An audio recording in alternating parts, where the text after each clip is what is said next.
ሰላም ወንድሜ እንዴት ነህ? እንዴት ናችሁ? አለን ይመስገን። ቤተሰቦቻችን አዲስ እንግዳ ይዘን መጥተናል። አሁን ደግሞ የት ነው ያለነው? መሀል 22 ላይ ትጋት የገበያ ማዕከል ላይ ባለ 70 ካሬ 112 እና ስንት ነው 84 ካሬ ይገምቱልናል ቤተሰባችን። ስለዚህ ባለ 70 ካሬው ስንት ይመስልሃል የሚሸጠው ዋጋው? ስንተኛ ደረጃ ላይ ነው? ከ5 እስከ 11 ነው ያሉን። አምስተኛ ደረጃ ላይ ያለው እስከ 11 ነው ያሉን ባለ 70 ሁሉም ቤቶች ማለት ነው። በስንት ትገምታቸዋለህ? 7 ሚሊዮን ብር።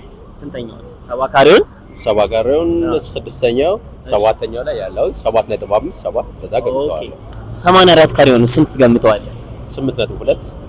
ኦኬ ቤተሰባችን ያለውን ሰምታችኋል። እናንተ ደግሞ በስልካችን ደውላችሁ አሳውቁ። ስጦታ አለው፣ ሽልማት አለው። እሺ 112 ካሬውስ? 112 ካሬው 14 ሚሊዮን 12 ሚሊዮን ብሏል ቤተሰባችን። እንደሰማችሁት ግምታቸውን አስቀምጠዋል። ስንት ባለ 70 ካሬ 5.8 ነው እኛ ይዘንላችሁ የመጣ ነው። የት ትጋት የገበያ ማዕከል። ሁለተኛውስ በ84 ካሬ በ6.9 ብቻ። የነሱን ግምትና የኛን ዋጋ ደግሞ አመልክቱት፣ ተመልከቱት።